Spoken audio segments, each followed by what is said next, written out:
Ready? 3 on go. 3. Wait. How On go or on 1? We both say go. I'll count down and we both say go. What are you counting down from? 3, 2, 1. Go. Okay, see? The waveform shot into the stratosphere, but it might have been a mistrial.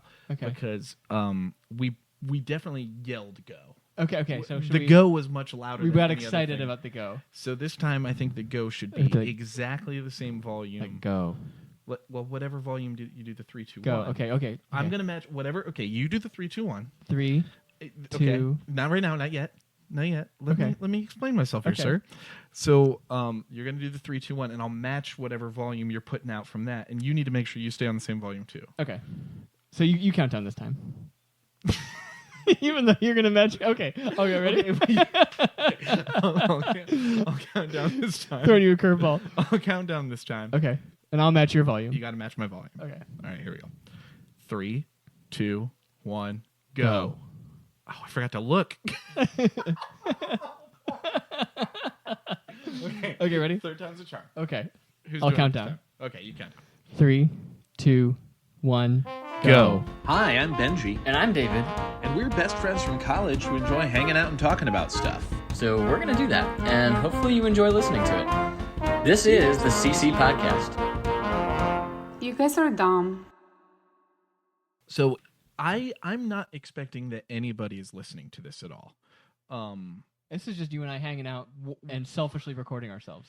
Correct. If you are a person who is listening to this right now, what are you doing, honestly? But I hope you're having a good time because, we're just chilling, man. doing. We're just chilling. You want to chill with us? Come on in. So because we're chilling, Benji, I'm going to crack open the wine you brought. Yeah. To the So house. this is what we call a $12 at the gas station. Do you just go right into it? You don't cut the foil? Well, this is a electric opener.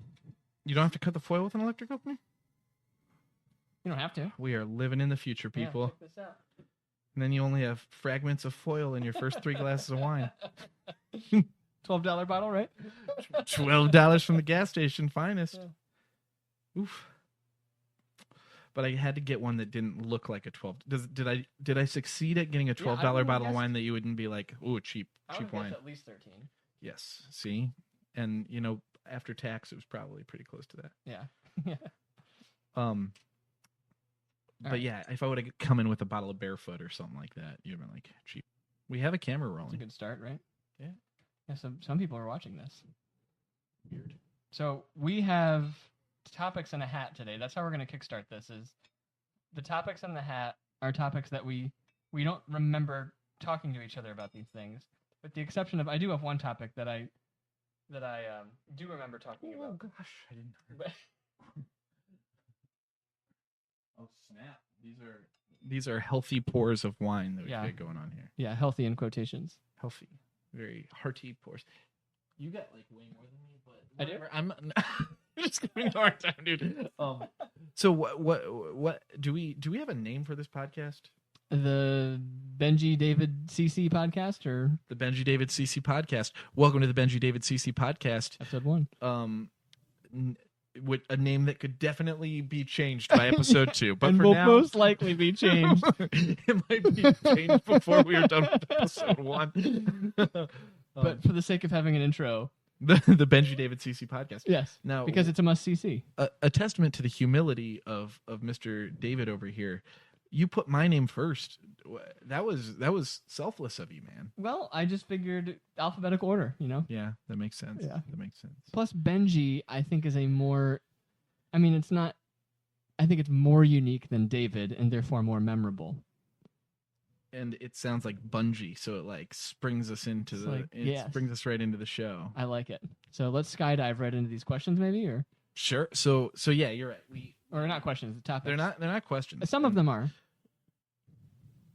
5 of them are still very much in a stack with I one wonder another. whose Did not get separated at all.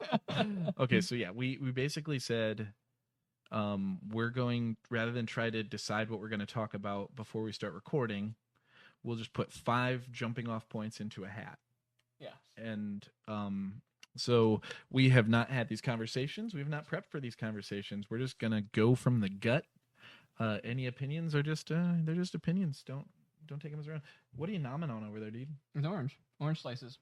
I brought some orange slices for us because we're just hanging out.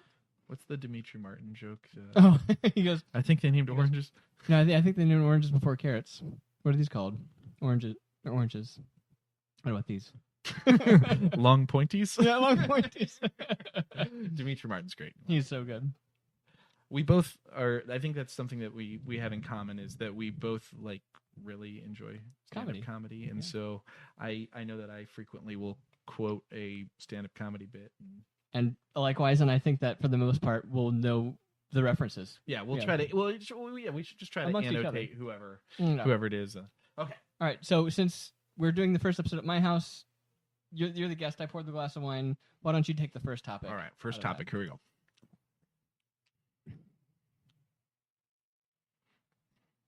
First topic of conversation. Okay. Is, what is your biggest pet peeve? Would you like to go first? Ooh, okay. What is my biggest pet peeve? Generally speaking, I know that it sounds like a super, and we'll probably unpack this a little bit, but like rude people, right? Or like people, here I'll put a finer point on that. People who are inconsiderate of other people's like time. Okay. Get kind of can get on my nerves a tiny So little like bit. people who show up late. Sure, or like if you're pretty clearly like inching to the door, hey, I got somewhere to be, and they just keep on talking, or like someone who sucks your time. Lingerers. So almost the opposite direction. So you might be. It's less about like someone who shows up late, but more about someone who keeps you long. Absolutely. They don't pick up on the Absolutely. social cues of like, I got somewhere to be. Yeah. Or this is not interesting to me. Yeah, this conversation is cheers. probably this conversation is probably over. Why are we still having it? That one gets that one's tough because you can't really like.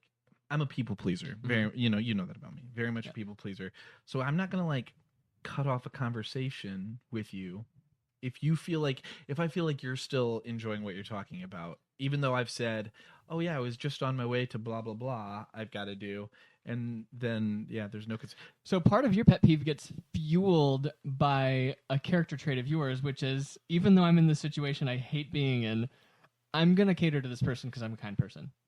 I wouldn't call myself a kind person, but yes, yeah. Or you're a people pleaser. I'm a people pleaser for sure. Yeah, so I definitely find myself in that situation a lot, right? Where it's like, okay, this is a one-sided conversation. I'm just nodding and trying to like give little nonverbal cues that are like, I'm walking to the door, I'm putting my coat on during this conversation, getting ready, like doing things to leave. It's the worst at the end of work. At the end of a work day. Right, you want to get out of there. Yeah, like I'm done. Yeah. For me as a teacher, the final bell has rung. I need to stay and do duty until whatever o'clock. And when whatever o'clock hits, I want to be kind of heading towards the door. And then, you get a talker comes in. And, now, in your case, was it usually like a teacher or a student that would do that? If it were a student, I wouldn't mind as much. Okay. Because I assume that like a student doesn't necessarily know about like they're not thinking about other people's time. You don't necessarily expect it, and I would expect that if they're coming with a problem or something like that, that it's worth my time, worth my undivided attention. Though sometimes a kid will come in with something that it's like this really is going in one ear and out the other. Like they'll be showing me their monster truck app or something on their phone, and they're super excited about it. So I don't want to like blow them off and be like, all right, get out of here, kid. I'm like, all right, I'll listen to what this kid has to say about this app that usually 99% of the time it's the progress that they've made on a game app that I could not care less about.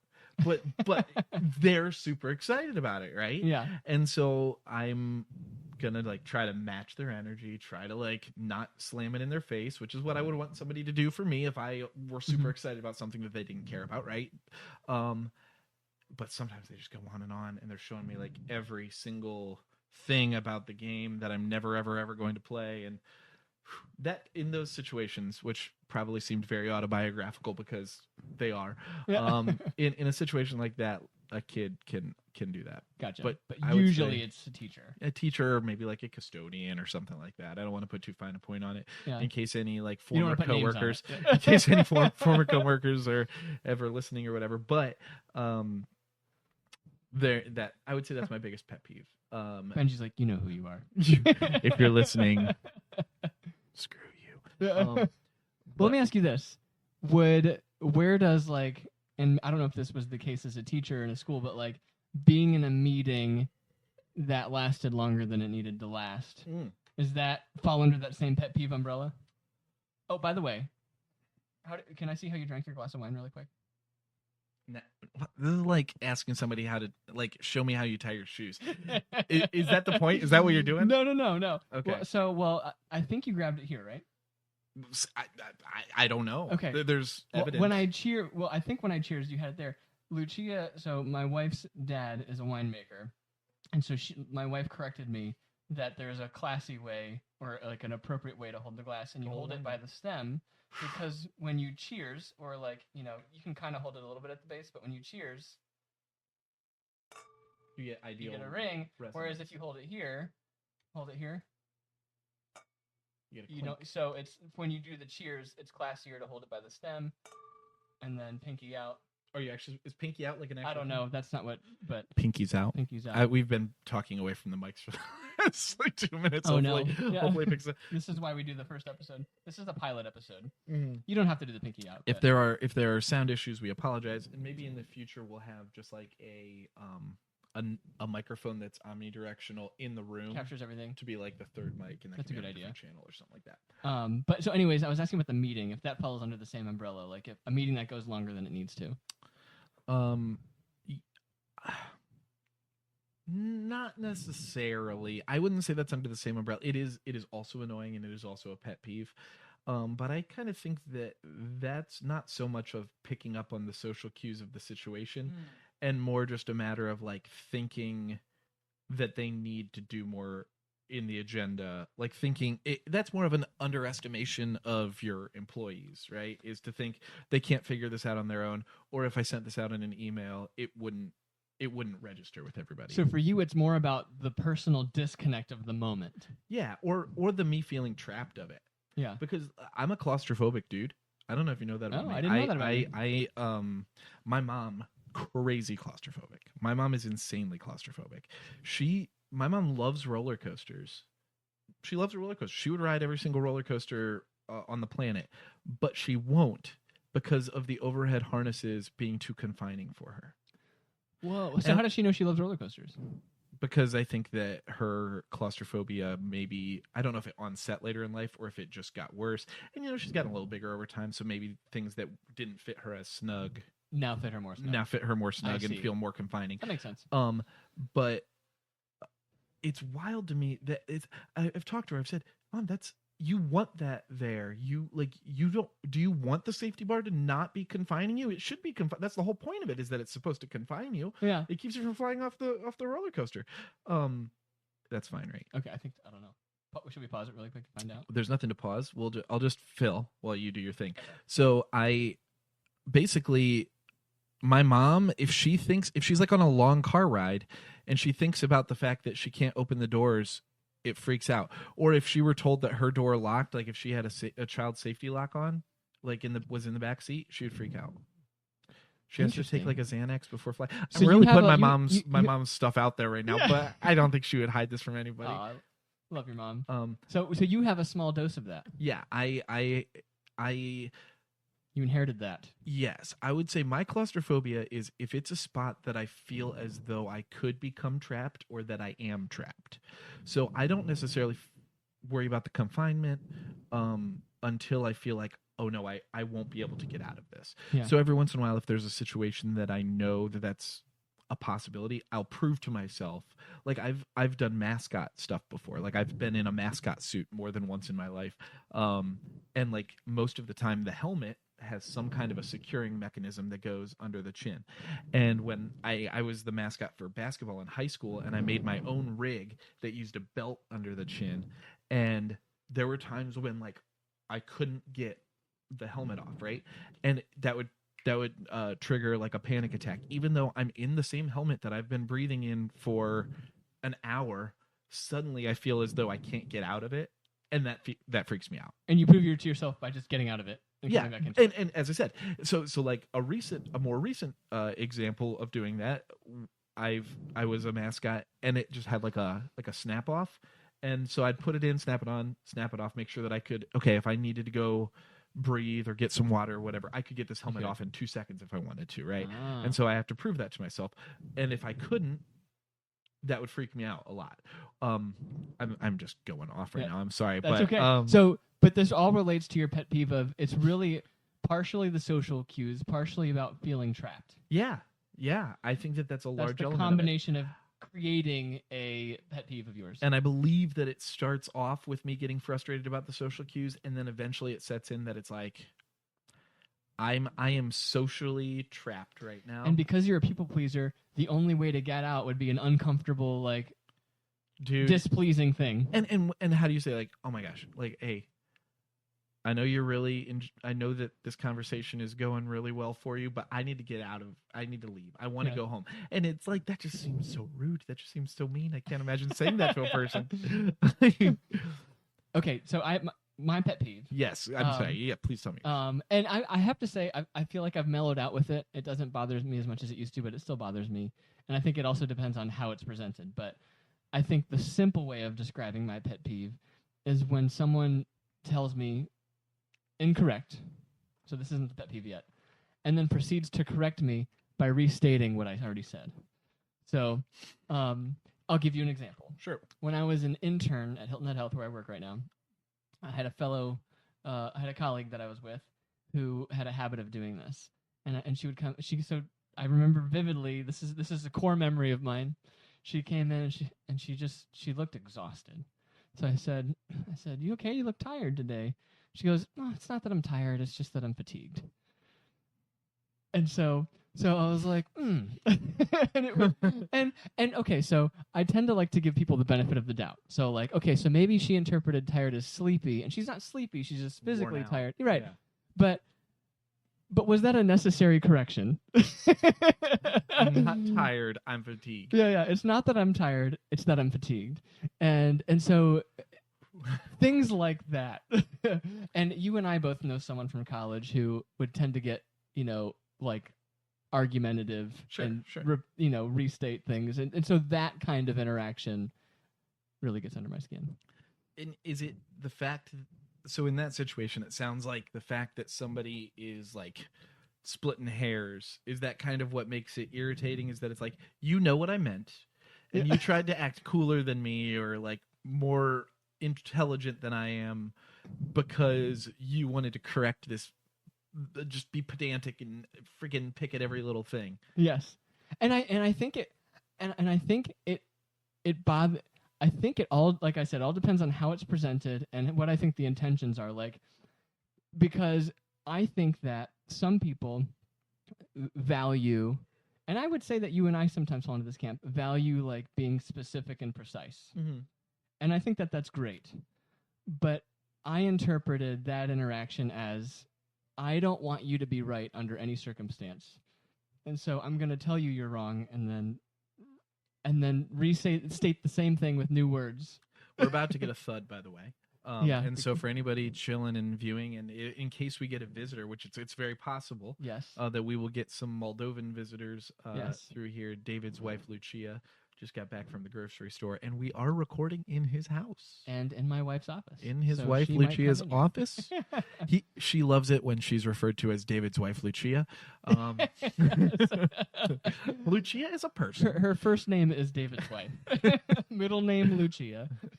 No, middle name, the Moldovan one. Yes. But yeah, so...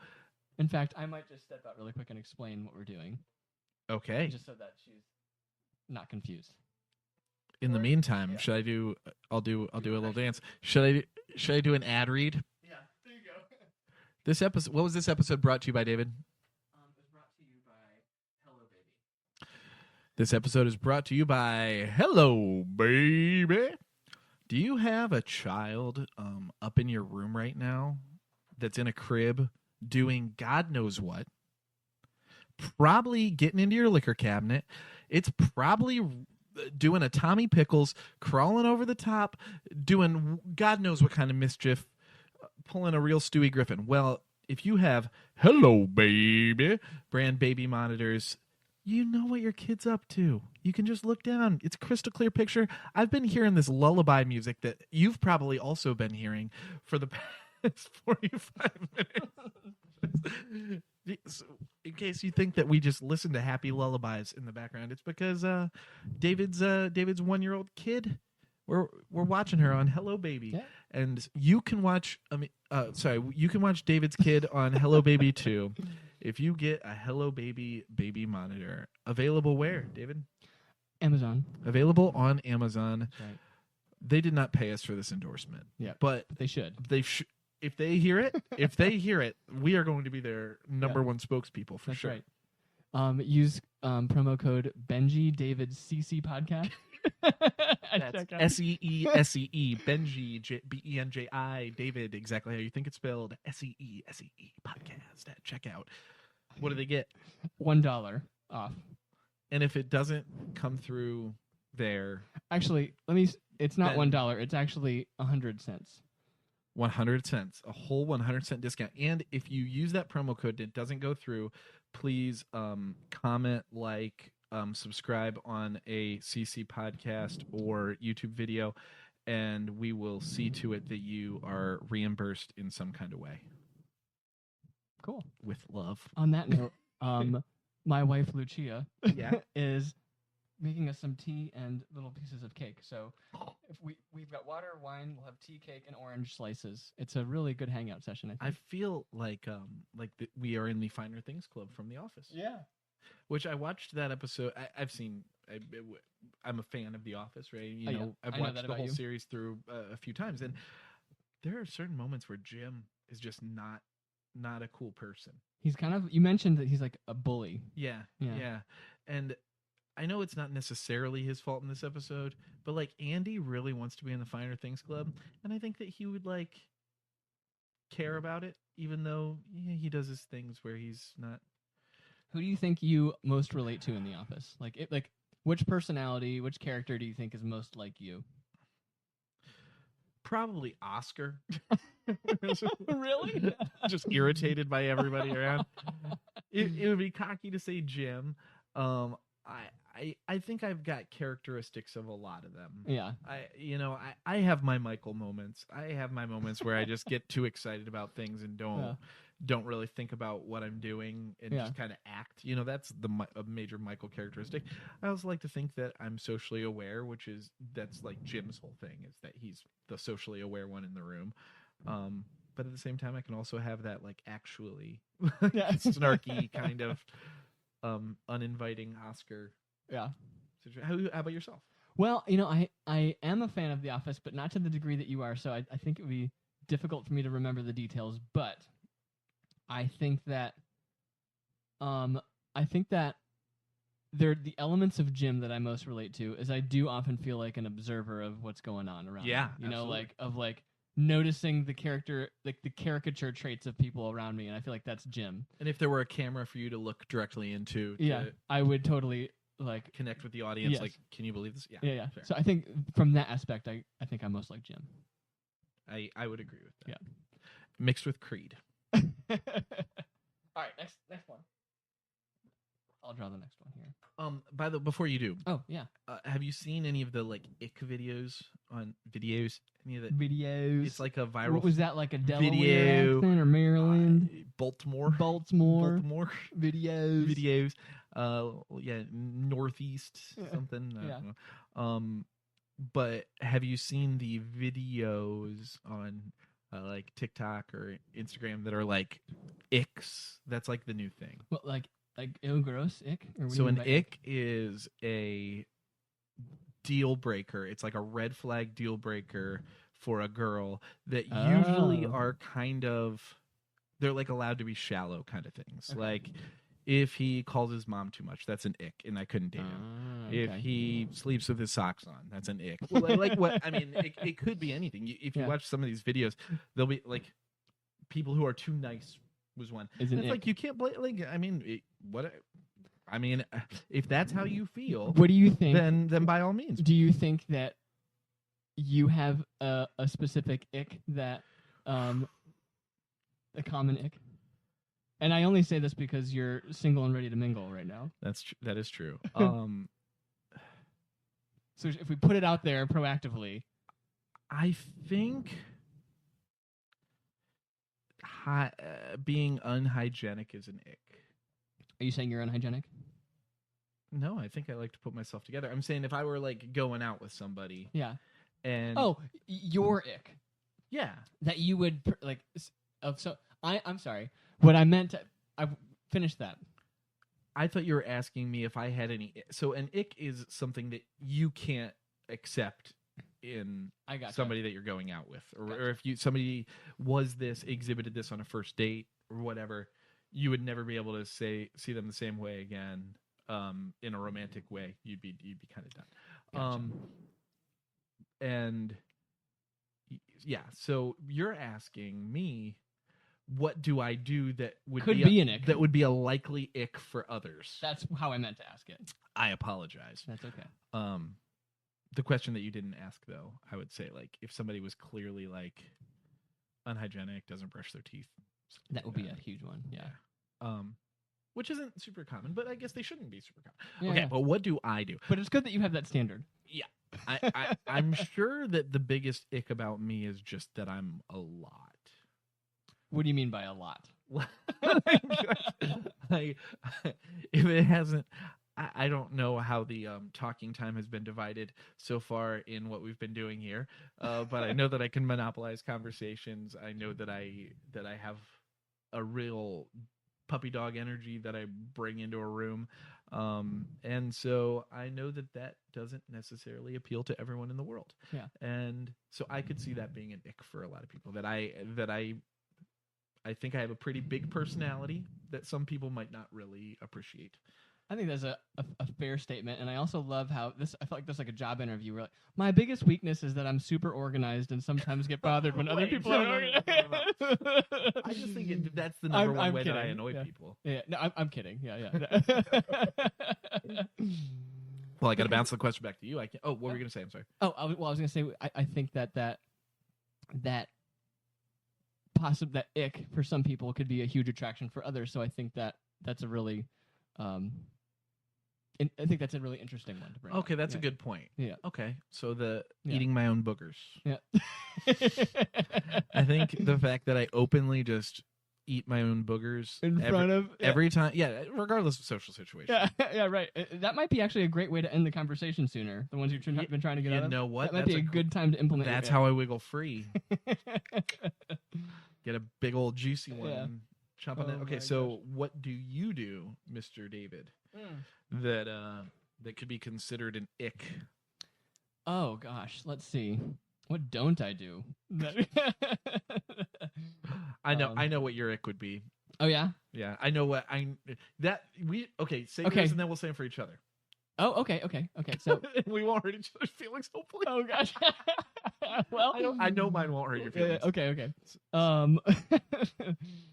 Gosh, I think probably the one that resonated with me was you mentioned that being too nice is one. I think that I tend to have a personality that tends to get friend zoned pretty quickly, historically. So I feel like I'm just like the too nice, not really personality wise sexy enough, like flirty enough. You're very sexy, David. Yeah.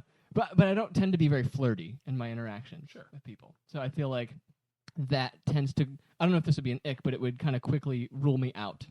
Well, and you physically look like a golden retriever. Yeah. You just want to be petted. It's like a hair color, and I definitely get that. Yeah. Yeah. But that's another one that, much like mine, what some people would be put off by that, other people would be very, very drawn into, right? Yeah. Okay, so since I brought up the topic with an answer in mind, Okay, I'll let's give hear you a second to like while I say it, you can Okay, think I'll of think yours of for yours. me. So I think that what could really scare a girl away from you once she realizes about you is how familiar and enthusiastic you are about the Disney King. a little bit childish. I think that like dating you would just be nothing but green flags, green flag, green flag, green flag, and then like they open your DVD catalog or DVD case. That's an outdated thing. I don't know how you know what people watch now. Well, I think it's Netflix suggestions now. Okay, yeah, they see your Netflix suggestions or your recently viewed, and it's like Princess and the Frog, Tangled, Frozen 2. To be fair, I feel like it would more likely be like Aladdin, Lion King, Little Mermaid, Tarzan. Although I would It's say not a Disney princess obsession to me. yeah, it's Disney in general, and I think that I've kept up with it, even like I guess Frozen and Moana would fall in there too. Like I think the music of Disney resonates with me a lot, so I think that's why I'm so into it. Absolutely. Yeah. Yeah, you come for the music and you Yeah. stay for the stuff that connects Yeah, to music. and I do like the feel good storylines that Disney usually brings to it. So my inner child. So I think that's very fair, and I think that quality ties perfectly into the one that I said, which is like too nice, not flirty, maybe too childish. You know, when you were saying that, and I Yeah. had that already in my mind, I was Yeah, like, yeah. okay, Yeah, we're yeah. kind of on the same. Kind of like a prepubescent energy. Sure. You know. Absolutely. Yeah. Okay. So So what would be my ick? what What would be ick do I yours? observe? Oh gosh. Let's see. Okay. So I think that something that could potentially turn someone away from you is, and I think this was more prevalent at BG than it is. We went to Bowling Green together. That's how we know each other. BG. Yeah. BGSU. I think that you have a confidence that can sometimes come off as arrogant. Not, but I would actually say that not anymore. I haven't experienced that since BG. Oh. Yeah. Well, thank you. Yeah. But I think that in that BG, that was something that could have turned people away from Sure. you. And probably was something that was annoying to be around. Yeah. Right. Not for me, because I didn't personally feel that from you. He's just saying that. Yeah. It was not my ick about you, but I could see the dynamic as the gym observer. Sure. You know. And perhaps the fact that you knew me. Yeah. And you maybe you knew moments like situations that I would be more chesty and situations that I'm not. Yeah. So you might have a better perspective. Yeah. Where if I were just meeting somebody for the first time, Yeah. it could come off as very arrogant. Yeah. I think that was a false impression that you sometimes gave off. Well. Yeah. I know that that's definitely a spot for me to grow anyway, and I try to be conscientious. I try to be more conscious of that. You didn't strike. That didn't land too hard, did it? No, that's something that's I'm aware of that. Yeah. So, Okay. and the fact that you tempered it by it's been better lately, which if that's a lie, It's not. that's not- a kind lie. It's absolutely not. And I can't think of a present day ick about you. Yeah. Oh, Yeah. Aw. David. Yes, you. I can. love you. Oh. We are straight, and we freaking love each other. Oh yeah, absolutely. We As straight guys do. as straight guys do. All right, David. All right, next one. Next one. I hope I draw. Let's see what I draw. Okay. Being sweaty is our next topic. So Being sweaty. I guess let's speak to being. So I speak to being sweaty first. Yeah. Okay. Is an incomplete sentence. Being sweaty is a beautiful thing. I mean, think of all the scenarios in which you are sweaty. Okay. There is, well, Trapped in a murderer's basement. How beautiful. What kind of situations are you getting yourself into? Okay. Okay. Well, so I'm a fitness guy, studied exercise science. My profession's working out gets you sweating. Sweating is wonderful. It's good for your, in the context of exercise, good for your heart, good for your muscles, good for your skin. It's a healthy thing. I can think of some romantic scenarios in which you might be sweaty. It's a beautiful thing. I can't. Yeah, you But I'll imagine. Yeah, you can imagine it though. And I am a fan of warmer climates, being near the beach, tropical. If it's hot, if you're sweating because it's hot out, maybe that's not a bad thing either. So I think being sweaty is more often than not a positive thing, although it can sometimes be negative, such as when you're in a murderer's basement. What are your thoughts on being sweaty? That was a wonderful thesis. Yeah. I'm going to bounce a couple things back at you. So Okay. you working in the health and fitness profession, Sure. you do a lot of like workout stuff during your day. Sure. Is it weird like being exercise level sweaty at work, like around coworkers and guests and stuff like that? I see where you're going with this. So I think what's different about my workplace is my work outfit is workout clothes. Gotcha. So I'm not like in a suit. I'm not in a button down or like nice casual like you might be as a teacher, to where it might not be ideal to be sweaty all day without a change of clothes or something like that. So I guess I can see where you're going. It is not weird because we're all in the same boat. Yeah. And if we're really that sweaty, we have a locker room with a shower and a change of clothes if we need it. But a common misconception with fitness instructors and trainers is that we're constantly working out because we're teaching so many classes. Yeah. And the reality is, it depends on the type of teacher. Like if you're a Zumba teacher, if you're a if you're like an aerobics instructor, there are certain classes like choreographed, leading by example classes, where those classes you're working out. Yeah. But the vast majority of classes for most instructors outside that camp are you're demonstrating and observing, cueing, correcting. And that's just walking around. Yeah. For the most part. I guess it would be kind of analogous to like you're a choir teacher. You probably are singing a lot, but you're probably doing more directing than constant singing all the time. I would say that is a perfect analogy. Yeah. Because though singing is part of what I do, and I won't deny that, I spend more time not singing than singing, and everyone around me is singing. Yes. That doesn't mean I'm singing. And then the next class comes in and they sing. Yeah. You're not singing all the classes with them. If so, much like you would be just physically shot from doing that, Yes. I would be vocally shot from Correct. doing that. Yeah. So there's less sweating than you might imagine, although there is definitely sweating with the fitness profession. Great. I'm flabbergasted at how well said that was. Okay. So what about your take? What's your take on being sweaty? Well, I lived in Michigan and Ohio for my entire life until the last month. Welcome to the Low Country. Yeah. So now we're down here in the Hilton Head, Savannah area. Tell them your address, David. 123 Unicorn Lane. 123 Unicorn Lane. Send your fan mail. But since moving down here, I've had to get used to just being at a resting level of sweat.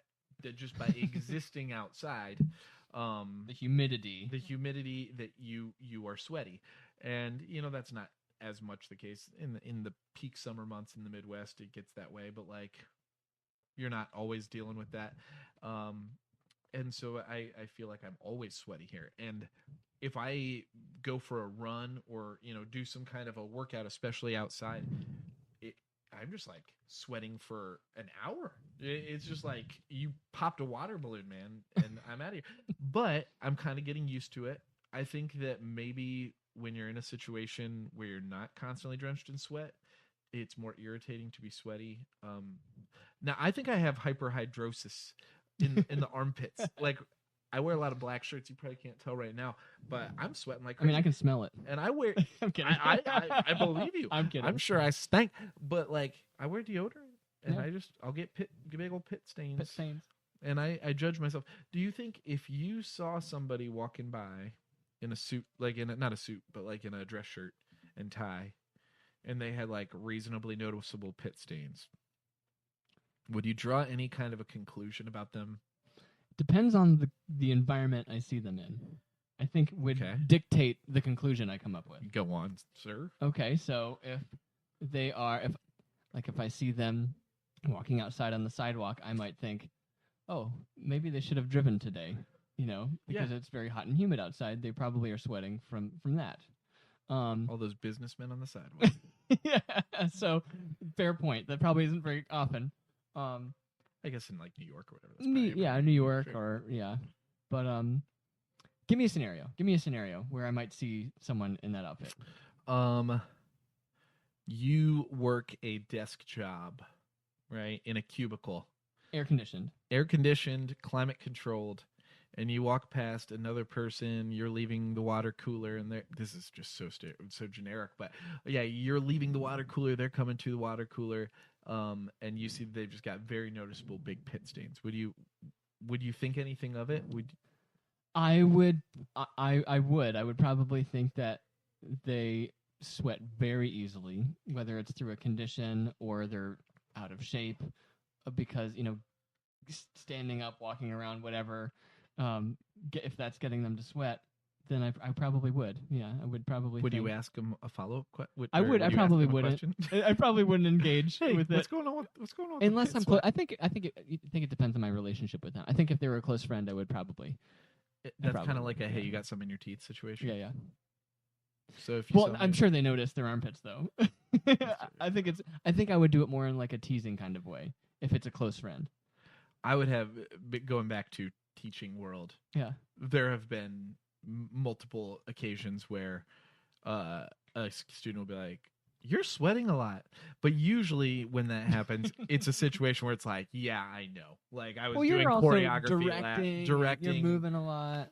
Yeah, if I'm teaching choreo for a piece or something like that, I usually will do it along with them. And on those days, man. Yeah, I think my first two gut reactions would be, they must be doing something active, or they're out of shape, or probably, and then of course you mentioned hyperhidrosis. There are scenarios where people just sweat a lot too. So and there are other things that would clue you in beyond, like we didn't establish, like, is this mythical person overweight, or right. Yes, exactly. Other things could be in play. Yeah, they could be. Are they wearing an unnecessary amount of layers? How many layers is a necessary amount of layers? It depends on the weather, I guess. But if you're inside air conditioned, probably just one. One layer? One layer. What is one layer underwear? How many layers I guess are I was you thinking wearing like right armpits, like probably one shirt, Gotcha. Yeah. But yeah, perhaps a white ribbed tank top underneath. Maybe. Yeah.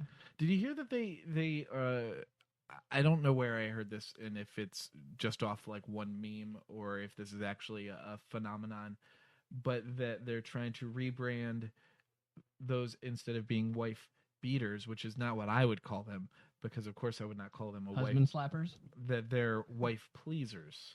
Ooh. Which I don't know how well. I don't know how sexy they are though. Yeah. But I like it because it's basically like it's very minimal. Yeah, that's true. But if you saw somebody wearing one of those, you would draw one conclusion before you would draw the other. We'll let the audience decide. Yeah. Yeah. So moving on. Next Do you have any additional thoughts about sweating about or anything sweating? relating to the sweating Just that world? I'd be curious for our -1 listeners out there what they think about being sweaty. Have you ever been on like a date or anything like that and been sweaty? And either been sweaty, the person you went out with was sweaty, that was part of the experience? Not that I can recall, no. Although I should probably preface this by saying I would imagine Benji has been on far more dates than me, and so the odds of this happening with you are probably a little bit higher. If that's what you're about to come back with me with, that you No, I don't. I just didn't know if you ever had a strong reaction to somebody else's sweat being I haven't a deterrent, or Have you? I thought about making up a story, but I don't want to lie to the listeners on episode 1. We'll start lying. Yeah, we'll later. start lying on episode 2.5 or 3. 2.5. Once we start getting bored of the truth. Yeah, right. Right now the truth is still doing it The truth just is fine. still I think. fresh. Yeah. So, hey, good job, ladies. Yeah. Hey, way to not be sweaty all the time. And you know what? If they were sweaty, I'd still love you. Yeah. There you have it. Just be hygienic, though. Be a hygienic sweater. I think you can. I think you can. Okay. Moving on.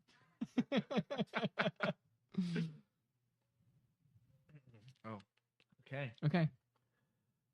Disney's Frozen. All right, you're up first. All right. Well, Disney's Frozen, I hate to admit, is the movie that I have seen the most in theaters of any movie in the world. And you call me the Disney fan. I've seen it once in theaters. Well, so when that movie came out in theaters, I was with my ex who loved that movie. And one thing that was really cool about our college, Bowling Green in Ohio, go BG. Is that when it came out? Were you in college still? I was in college, yes. Oh, I guess I graduated one semester before you. Yeah. Freaking smarty pants. Yeah. But yeah, so that movie came out when I was in college. I think I might have been a senior at the time. And the movie theater in our area was in the mall, and new release movies were only like $3 to go to. And this isn't that long ago. This isn't like a back in my day movie tickets were blah blah blah. So can I guess how much money you spent on Frozen if it was $3? Okay. So we're doing a math problem here. Yeah, Okay, I okay, need okay, to think of how many times I saw it. I'll guess Okay. $15 is how much you spent to see Frozen. More. What? Okay. $21. Less. Okay, 18. 18. Oh, wow. 6 times I saw it in theaters. If presuming tickets were $3, I think it's in that ballpark. Okay. Now I will also say 36 because I was buying 2 tickets each time. Fair. Because you're a gentleman. And popcorn and stuff Yeah. like that. But yeah, so my ex at the time loved that movie, and it with tickets being so cheap, it was a very easy like, hey, you're not in a great mood, let's go watch Frozen.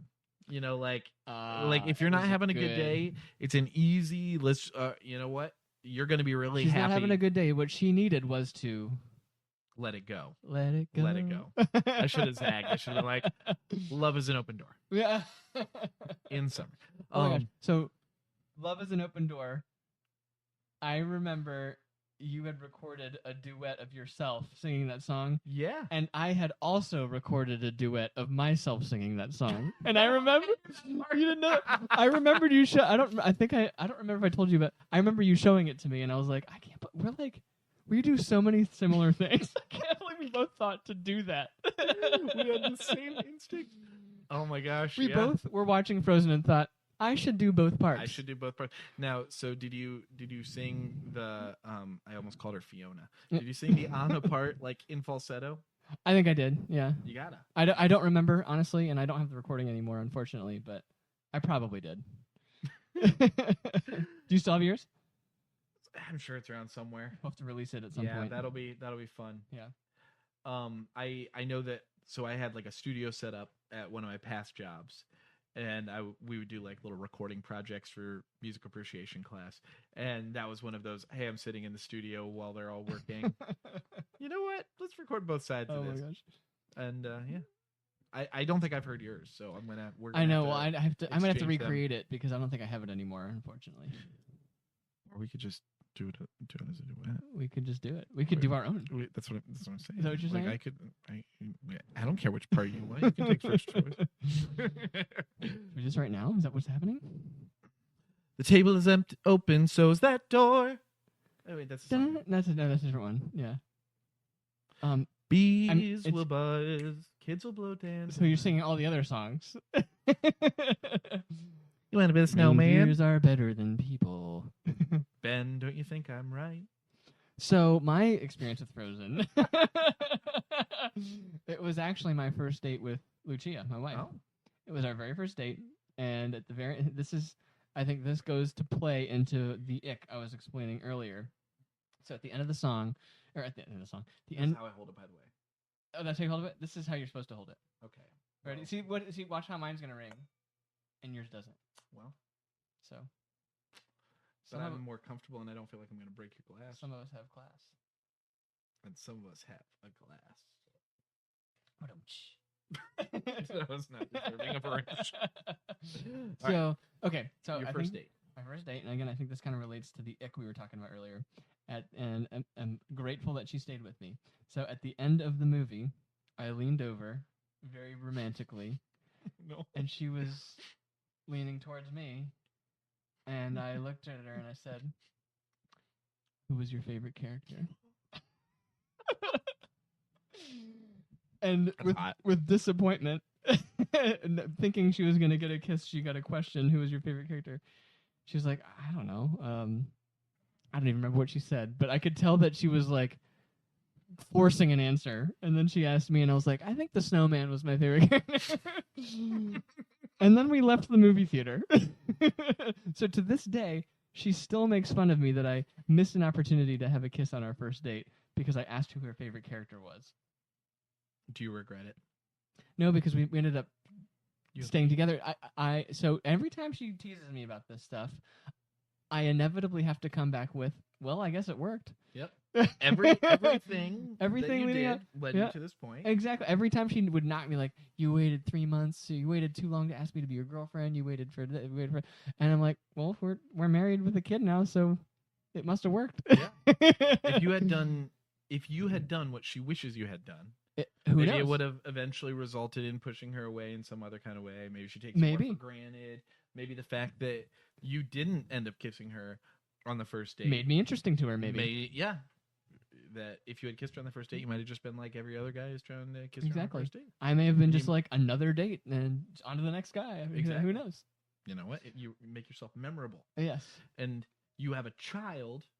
So I think that It's solidified. You yeah. are rock solid. I think at this point. So now she teases me when we go to see movies together. At the end of movies, she'll lean over and go, "Who was your favorite character?" In fact, they were going to have their first child a few months earlier, but every time that they started getting romantic, she would say that it wasn't until the joke eventually wore thin that they were able to Exactly. conceive their child. Eventually, we decided a kid was more important than the joke. Yeah. What's your favorite character? Our unborn child. Let's stop it. All right. So, anything else you want to say about Frozen? What is your favorite song from Frozen? Don't say it right away. I got to think, because I got to think what mine is. Oh, I can't say it Favorite? right away. Well, do you know it right away? Do you know Yeah, your I answer? actually think "Love Is an Open Door" is my favorite song from Frozen. I think it's the most fun. It's the most playful. I think that's my favorite song. Frozen. What's the like? I agree that I think "Love Is an Open Door" is probably the best like song that you could listen to as like a recording, and it'd be like okay. But I think But you can't have the same answer as me. no. So I'm gonna go a different way, and I'm gonna say that spot that's like the Act 1 finale where they're in the ice cave thing, and that there's so much fear you're not safe here. I can't. That part's the coolest music That is a in gotcha. that little duet between them. It rules. That's when the ice monster gets created. Yes. Yeah. Yep. There's also a little bit of a reprise, right? Of I think it is like a first time in forever reprise. yeah, yes. And as a musician, I can imagine that there's a lot of little things that you appreciate about that moment. Yeah. Yeah, I love that it's pulling stuff together. It's clearly climactic. As I said, I know that I've never seen the musical of it, so I really don't know. Like the live action? Yeah. Or the Like the one Broadway? that's in Broadway theaters. Like I would imagine that probably is the Act 1 finale, because that's like the big what's gonna happen moment. And she shoots the ice Characters at like her turning. head, Yeah, and she has to go get help from the trolls. exactly. Yeah. So I think it's just very musically and emotionally climactic. And I love, as you said, that it's a reprise that's pulling things in from other songs in the show. You know what I think is interesting about Frozen? I think it might be the first Disney movie where there's not where the problem isn't driven by a villain. It's the characters versus a greater problem versus a specific character. And the person who's creating the problem isn't a villain. They're Right. trying to have the person who's creating the problem be part of the solution. Exactly. I mean, I guess you could say what Hans is kind of a villain, but he's So not creating the I would problem. say he's like an anti-hero because he's not like driving. He's like a problem at the beginning, but he's not like. I guess he kind of is throughout the whole movie, isn't he? He's the one who's gonna like Yeah. kidnap Elsa. I guess he's kind of like Gaston. He's like an antagonist. He's like a Gaston character. Yeah, absolutely. Yeah. He's making the problem worse, but he Yeah. did not create the frozen city. Okay. I guess now that we're talking about it, I guess Frozen's not the first one like that, but it's a notable one like that. Yeah, who's the villain in Beauty and the Beast? I guess Gaston would be kind of the closest thing to a villain. Because Beast kind of is the villain. I mean, you could say for the He's first a- half he's the villain. He's a misunderstood, angry character. You know who it really is? It's the old lady flower peddler at the beginning. She's the real villain. Yeah. None of this would have happened. I think it's that type of story is harder to write when there's not a clear, like, the problem is this character. Like, Jafar is a clear villain. He is orchestrating a problem and is the problem. And he must be stopped. And he must be stopped. Yeah. Ultron. Yeah, Ultron, yes, is a villain. Thanos is a villain. Yeah. Yeah. Gaston's just a D-bag. Even in Moana, there's a problem that has to be solved. There's disagreement, but no one's a true villain. Like even the lava monster is truly, like is the prince. Spoiler alert! Yeah. If you haven't seen Moana if you yet, haven't seen Moana yet, yeah. Even the lava is actually the happy magical island, just missing something. You know. yeah, it's true. And then you have Tapatio, the Tapatio. crab. Yeah, he's the closest thing to a villain, but he's only like a chapter of the story. You were supposed to correct me on calling him Tapatio. Oh, what's his name? Isn't it Tamatoa? Oh, so I don't know all things Disney. Tapatio is a hot sauce. Oh my gosh! and so that still worked on me. Yeah, so he's like a Gaston in that. Yeah, in that way. That style you heard beautifully better. Thank you. Although I think he's even less than Gaston because Gaston is a problem throughout the whole movie. Like at the end, he creates the angry mob. He goes to the castle. That's a good point. Yeah. Yeah, Tamatoa never comes back around and causes extra problems. And in Frozen, the character what's his name again? Hans. Hans. He even kind of makes an appearance at the end, and he gets slapped into the water. So that's kind of like he could have had his last stand. Yeah. So I guess Oh man, but when he says the if only somebody loved you or whatever. Oh, Anna, if only there was anyone who loved you. That's a total paraphrase. The real Frozen heads out there are gonna be losing their minds about that. But that might be the all-time like jerkiest line in all of cinema. Yes. If only there was someone who loved you. Oof. Yeah, that's a verbal slappable slap moment. across the face right there. All right, your turn to pick one. To pick one. Let's see. All right. Okay, this is a question. It's a scenario with a question followed up. Okay, you have the option to hang out with 3 comedians. Which 3 would you hang out with? Okay, can I ask a clarifying question? Yes, you can. Okay. I don't know whose that one is. It's mine. Can it be someone who is not alive? And if that is the case, can they be alive for the sake of my conversation with them? They can be. They don't have to be alive today. Okay, so if they are currently dead, I'm just going to be interviewing them in their prime, or yeah, and you just get to hang out with them, interview them, talk to them, go to dinner, whatever. Gotcha. You get to see them in person. Cool. 3 of them. Yeah. Well, you drew it, so you have to answer first. Oh, okay. I think there's a lot of comedians that I like, but there's a lot of comedians that I don't know that I would enjoy hanging out with. Okay. So I think the way I'm going to gauge it is who do I think I would laugh a lot with hanging out with in real life, and I think one of them would be Dimitri Martin. I think he would have like that hangout, crack me up kind of vibe. Absolutely. Just like shooting the shit, hanging out, just the way he thinks, observing the world. Yes. By the way, have you ever seen Dimitri Martin has like a whole poem that is a palindrome? No. You really? It's like the whole thing backwards is the same thing forwards. It is the most mind-blowing thing that you will ever see. If you look up like Dimitri Martin palindrome poem, which this is when a Lucia would be Yes. perfect She in our could. life right now. Somebody would be pulling it up, and then we'd be reading it to Some you. producer, yeah. We need a producer, but Even my phone is not in my pocket. we're taking applications for interns. If you would like to be a production intern with the SeeSee Benji David SeeSee podcast, what's that email address? Or Gmail?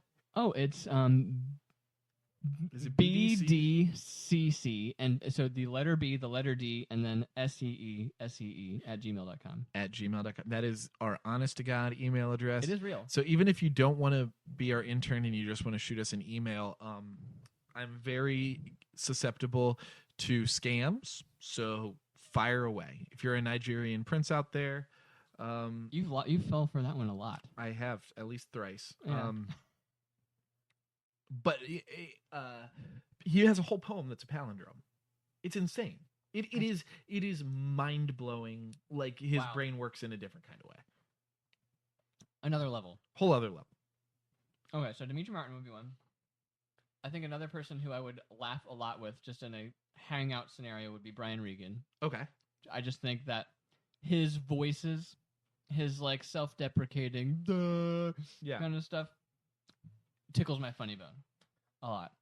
And he can I add to that too? Yeah. He seems like the kind of person who would have a little bit of that personality going in life. Yes, Like some comedians, it seems like he's okay, not if playing you a actually, character. exactly. Like it seems like if you hung out with them, they wouldn't really actually be that funny of people in real life. Yeah, I think that he probably has that exuberant personality. I think that's right. And then I think similarly, and granted, I think there's a lot of comedians I would hang out with. Yeah. But I'm just trying to think like, not in the context of a stand-up or a show, like who would just be funny to hang out with. Sure. I think Jim Gaffigan would probably be funny to hang out with too. You have okay. Yeah. Can we You can make an observation. can we imagine this group of people? If all four of this hangout group is the most benign white dudes, pastel colored white dudes, what wild times would we be expecting Dimitri with David, Dimitri Martin, Brian Regan, and Jim Gaffigan? Now, granted, I don't think I would hang out with all three of them at the same time. Although there's that would a be lot of that's a very diverse crew you've got going. Okay, what about you? It's probably all going to be white dudes too. All pastel. I'm going to start with somebody who would be maybe a little bit more of a different kind of fun. Sure. And this would be a reviving from the dead Mitch Hedberg. Okay. I love Mitch Hedberg's comedy. I've listened to a special of his that like wasn't edited for TV, and it sounds like he's bombing because he just has such an obscure style of comedy that you kind of have to get used to. Uh-huh. It's like one-liners that are kind of like dumb observation. It's like Dimitri Martin, but less intelligent. Mhm. He's dumb smart instead of smart. Yeah. And unfortunately, he died of So what you just drug made a overdose. reference to something, the dumb smart. Yeah. So can you, if anyone's listening, what do you mean by that? Sure. I like to think, and I think that this was brought to my attention maybe on a podcast or a meme or something like that, but that there's 4 different like intelligence dynamics that stand-up comedians tend to have. That there's I'm smart, you're smart, which is like I'm presenting my opinions and my beliefs in an intelligent way, and I think that you are also intelligent and you'll receive them. And Like a Dimitri Martin or a John Mulaney, I think, is that way. Yeah. And then you have smart dumb, where it's like, I am smart. You need to listen to what I have to say because I'm going to tell you what's what. Like Sebastian Maniscalco. Yeah, Dave Chappelle, Bill I think Burr. is that one. Bill Burr. The ones that can get a little bit preachy. Yeah. Whether or not you think their comedy's funny, which I think that there's a lot of funny stuff with those guys, but that they kind of have that I'm smarter than you. Then you have your dumb smart, which I think is like your Nate. I'm dumb, you're smart, right? That's your like Nate Bargatze, Brian Regan, Jim Gaffigan. Jim Gaffigan. You guys are smarter than me. I'm just a big dumb guy. And then you have your I'm dumb, you're dumb. Let's all be dumb together, which is like your Larry the Cable Guy. Yeah. You don't see quite as much of it Yeah. nowadays.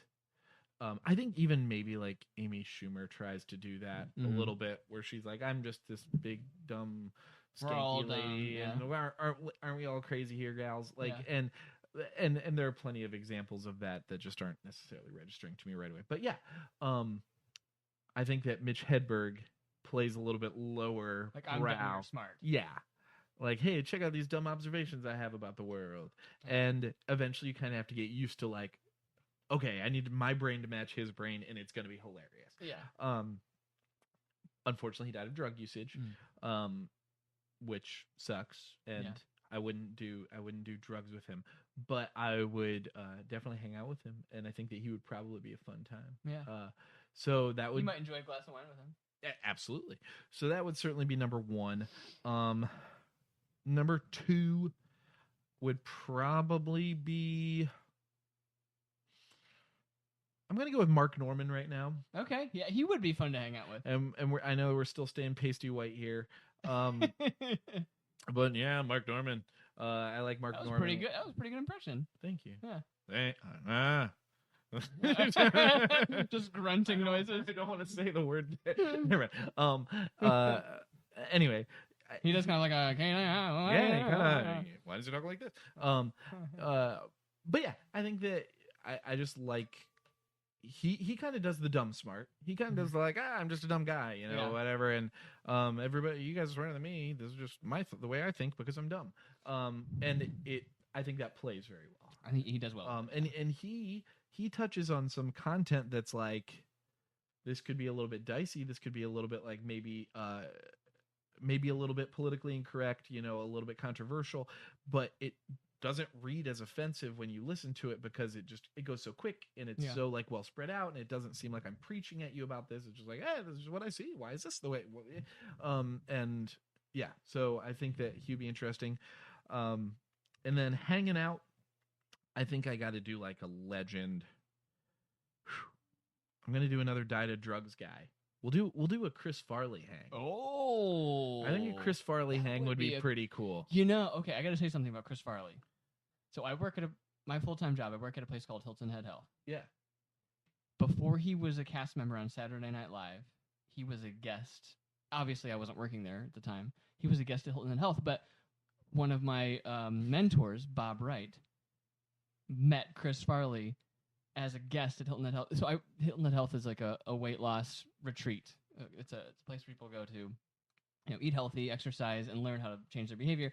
But anyways, so he goes there, and meanwhile, like a year or two later, Bob's watching Saturday Night Live and sees Chris Farley announced on, and he goes, I know that guy. And he came back after he was a cast member on Saturday Night Live and did not follow the program and had pizza delivered to the resort and was just a huge rebel. And funny guy, great guy, really nice guy, from what Bob was saying, but just kind of a lost soul. Yeah. Not surprising that he had issues with drugs, but just a genuinely nice guy with some troubles. Yeah. And you every once in a while you'll see things where it's like reflecting on certain passed away people, whether it's a Saturday Night Live thing or stand-up comedy thing, you'll hear other comedians talk about Chris Farley that were like really good friends with him or really strong acquaintances with him. And that's like such a common thread was that he had just like crazy warmth and kindness about him, which is interesting because like you wouldn't necessarily assume that based on his body of work. Like, yeah, he was a fat guy in a little coat and kind of like a goofball, but he wasn't like John Candy. He didn't like look like a teddy bear. He was kind of like a chaotic, rebellious, high energy, coked out brother. Yeah. Energy or coked out cousin more than like Uncle Buck. Yeah. Which is interesting because John Candy also was that. Yeah. Why did everyone in the freaking like what would have been 90s? Like early 90s? Everybody's just dying of drug overdose. Comedians, man. Right. Yeah. I guess we haven't lost any comedians to an OD lately, have we? I don't think so. That's a good thing. That's probably a good thing. Yeah. Thank you, Narcan. Yeah. This episode Okay. brought to you by Narcan. Do you like heroin, but you're tired of ODing? Narcan. So, okay, I have a very direct question about... okay, I'm going to present to you two comedians. Okay. And which one would you rather hang out with? It's okay, a two-part question. Is this part 2 of Part 1. branch 1? Yeah. Part 1 is which one would you rather hang out with in real life, Okay. and which one would you rather binge a lot of their movies? And it's okay if you like both of them or don't like both of them, but you have to pick one. Okay. Okay. So I'm presented with one pair, Yeah. and I'm answering 2 questions. Yeah. Which would I rather hang out with? Which would I rather binge watch the movies? Yes. Okay. Yeah. All ears. Okay. Robin Williams and Jim Carrey. Okay. Well, both of them would be different people, like early in their career, and different people now. Okay. You How know, about Jim Carrey's in their now- prime? Both of their prime. Okay. Yeah. In their prime. So prime Jim Carrey, prime Robin Williams. Probably like the They Liar would Liar both- Mask. Bruce Willis. Yeah. Yeah, they would both be a lot of Energy. energy. Which you know a lot about being a lot. There would be a lot happening in that. Yeah, there would be a lot. I would probably rather hang out with Jim Carrey, and it's a close call. Like, I think that they'd both be a pretty cool hang. I think that Jim Carrey and I would have a more fun, like, goofing around hang, and I feel like Robin Williams might have a little bit more, like, seriousness in his actual Real not life. performing world, Mm-hmm. where Jim Carrey has now. But, like, I don't think that was necessarily a huge part of him back When he in was the day. younger, yeah. Yeah, even though he's like a serious guy. Like, you watch the Man on the Moon Man on the documentary about- Moon or like Truman Show even. Yeah, and Yeah. like there was like a behind the scenes of Man on the Moon where he was Andy Kaufman behind Period. the scene. Always he drove everybody nuts because Yeah. he would like, Jamie's not here, I'm Andy Kaufman, and like it was just freaking weird. So though that's in him, I think that if he were out socially, again, if you know Jim Carrey, email bdcc@gmail.com for any of your informative information. Only the informative information, please, in regards to context about the personalities of Robin Williams and Jim Carrey. I'm speaking Or comment below if you're watching YouTube. or comment below, and subscribe and like. Yeah. Do all Thumbs three. up. But yeah, I think Jim Carrey seems maybe like a slightly better hang. I don't think he'd be talking out of his butt like Ace Ventura at the bar. I think he'd just kind of be like a slapsticky, goofy person, right? Yeah. Although if he did, that would be kind of funny. That'd be kind of funny too. Yeah. I Here's what I think. Although I don't know, I think that Jim Carrey might be a little better at being present, whereas Robin Williams would probably be all over the place. Sure. And that could be frustrating. That would be entertaining, Yeah. but also probably frustrating. Yeah. Like me. And as for the movies, again, I respect Robin Williams very much, but I'm more of a fan of Jim Carrey's body of work. Like, I hate to say it, I love the Ace Ventura movies Why do you hate to say that? because I know that they're like bottom, Cliche. lowbrow, like Yeah. stupid comedy. That's But what makes him great, though. it's what makes it great. Both of them, man, they both They're hit. so good. They both hit. And you know, I like a good Yes Man. I like a It's Bruce rare Almighty. I like that a comedy sequel is good, and the Ace Ventura sequel is very good. Yeah. And I kind of feel like they have their own place. Yeah. Like, it's hard to be like which one is better because I agree. they're so different. And I think because they're so different, like you said, is why it was so good. Like I thought that with Dumb and Dumber 2, they tried to make it too much like the first one. Well, my problem with Dumb and Dumber 2 is that so I do agree with that. And Yeah. and I'm building off of that, which is I felt like Jim Carrey and Jeff Daniels were trying to do impressions of themselves playing the characters. Mhm. So Jim Carrey wasn't playing Lloyd Christmas. Jim Carrey was playing Jim Jim Carrey. Carrey's version of Lloyd Christmas, and same with Jeff Daniels. And so it made it this character. Both of these characters were total caricatures. And I feel like in the first one they were a little bit grounded. Yeah, they were stupid, and there were moments where it was like, okay, this is ridiculous. Yeah. But ultimately, they felt just like these dumb best friends. Yeah. Where in the second one, it was like these are cartoon characters. Yeah. So, and I think I've heard Jim Carrey even talk about that, like how he's like, there's not a single cell in my body that's the same as when I did it the first time. He almost kind of said exactly what you said. Like, I almost had to impersonate myself. Yeah. But he's such a method actor that I wonder if anybody ever said to him, like, okay, here's what I want you to do. Jim Carrey does not exist. I want you to watch Lloyd Christmas and be Lloyd Christmas. Yeah. Right? And don't go back and try to do the same acting that you used to do. Just be Lloyd Christmas. Yeah. Because it was just so over the top. It was. I enjoyed it.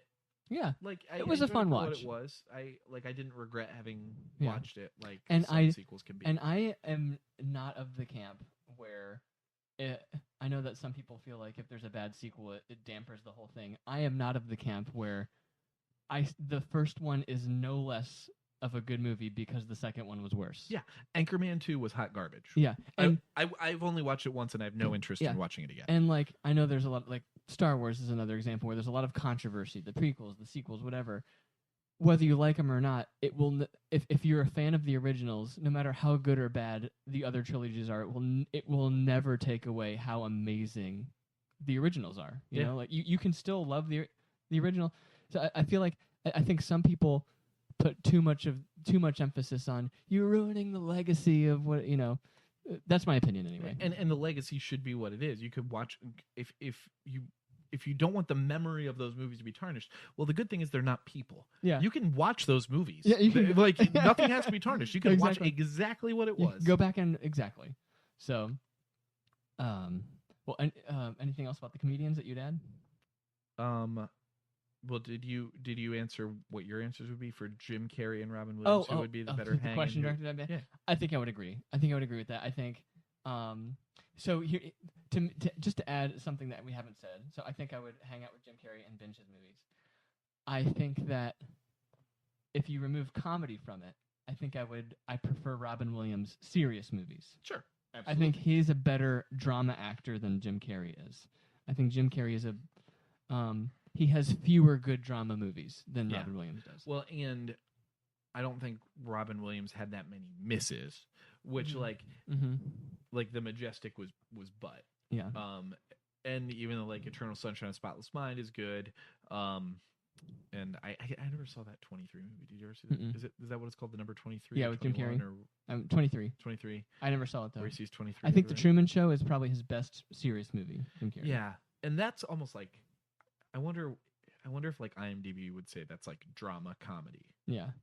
But it's not comedy. It's not like he's not slapstick in that one. Yeah. It's definitely like like it's clearly he's goofy. He has goofy moments.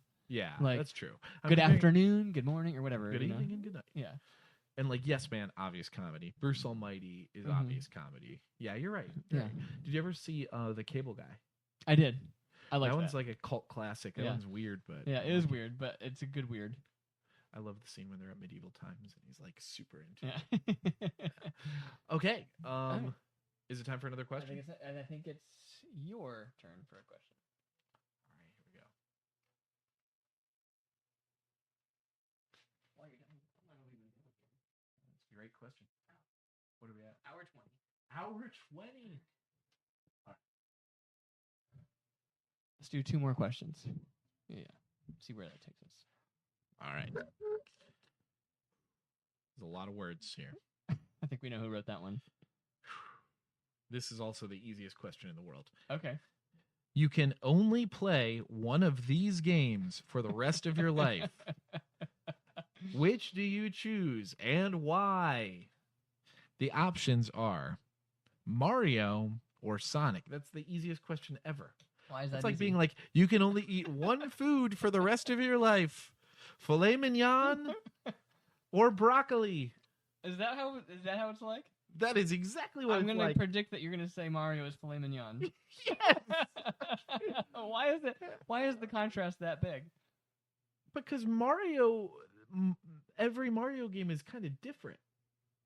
And like every Sonic game is kind of the same. Elaborate. I feel like every Sonic is just go really fast and collect these rings. And what is every Mario game? Save the Oh, princess. don't even start with that. Do not even start with Every that. Mario game is save the princess from Bowser, beat these levels, collect coins, get the magic boxes. Okay, yeah. However, Yeah. the way that it's presented, vastly different. Give one example. Well, sometimes you're doing completely platform level based. Like side screens. I'm in World 1-1. And those are great as like a puzzle. I mean, it kind of is a puzzle, and you're controlling it and going through. Great games. Mario 3, I think, for its time, I think Super Mario Bros. 3 is the best game when you wait for, like, obviously they're better, more enjoyable, longer playing games now because. But you we've think got that technology. when Mario 3 came out, it was cutting edge. It was... Given the technology that was available at the time, that game is awesome. I could sit down and play that game right now. Nostalgia set aside, it just is awesome. But then you like Super Mario 64 is nothing like Super Mario 1, 2, 3. It's open world sandbox. You're doing little achievements and stuff like that. And you're about to say Sonic is. Oh, Sonic? When was the last time you played a Sonic game? Never, because they all suck. So you don't know that. Okay, but I'll let you sell me on Sonic here in a second. Okay. And then like Super Mario Sunshine, Galaxy, same kind of thing. You're open, but then they're like putting out. Without Mario, there's no Smash Bros. And I know Sonic's in it, but you know that Sonic is very much an afterthought to that. Mario Kart, Mario Party, Mario Tennis.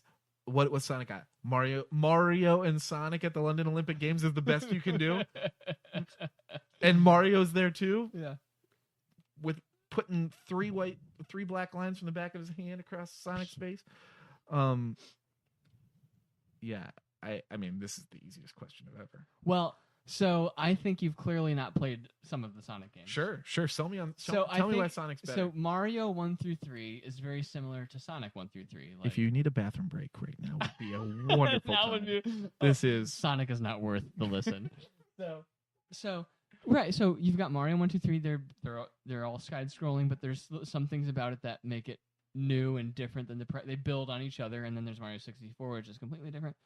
So Sonic 1, 2, 3 is kind of like that. Like the first Sonic, it's just Sonic, it's side scroll. Sure.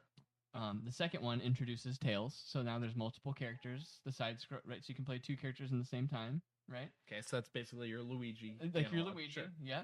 And then there's Sonic the Hedgehog 3, which now is adding in like new worlds, new like side quests, bonus type levels where you're collecting these emeralds. You're going to these secret worlds and so when we are at the same level of evolution in the Mario franchise. You're kind of similar with Sonic. No. Oh, okay, go for it. Because at this point we've got the leaf. We've put flight into play. Uh-huh. We have firepower. Uh-huh. We have that frog suit. We have that thing that can turn into a stone. We've got a litany of various enemies with their own personalities and needs to go. Is the primary enemy in Sonic gravity and spikes?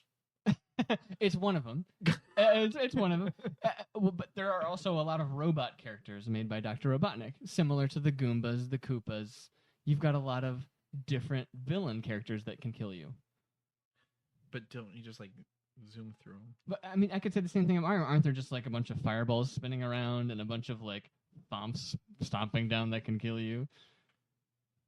Okay, so when you go from beginning to end of a level of Sonic, Yeah. How many different variety of things do you interact? how many times you're not stopping at all, right? You're just going zoom, zoom, zoom, zoom. jump, Sometimes you zoom, do. zoom, zoom, zoom. Well, I would say that's true of the very first one. It's like very minimal, but like some of the levels in Sonic 3, for instance, you'll like have to go the other direction for a while, and like you'll have to kind of like jump up and find different avenues. Okay, so then there's Sonic and Knuckles, Okay. which now they introduce Knuckles, who can glide and like climb walls, and he's kind of a villain, but he's like an anti-hero, right? He's like against Sonic, but also against Robotnik, and he's like, So we got Sonic, Tails, Knuckles. yeah, and then. Shadow. Oh shit. Well, Shadow was later. I apologize. It's another bleep. Sonic and with the Sega Genesis, you could take the Sonic and Knuckles game, put it in, and then take the Sonic 3 and put it on top of Sonic and Knuckles, and you have a game, Sonic and Knuckles, Sonic the Hedgehog and Knuckles all the way. Like you can play as Knuckles through both games. So, and you collect the emeralds. You can become Super Sonic, Super Knuckles, Super Tails. It's super fun. You collect enough rings, you can get like say super again. Super Saiyan style. Okay. So that's like the OG Sonic, and then there's probably my favorite Sonic game is the Sonic Adventure Battle 2. There's a Sonic Adventure, and there's a Sonic Adventure 2, Sonic Adventure Battle 2. That would be the equivalent of Mario 64. It's like a 3D world. Some of the levels kind of resemble like the side scroll, but it's 3D, and it's like Tony Hawk kind of like somewhat 3D, but somewhat like start and finish. Sure. Are your goals to go from beginning to end, or do you have like rescue the wayward penguin? There are in your defense, it's not like an open world where there's missions. Yeah.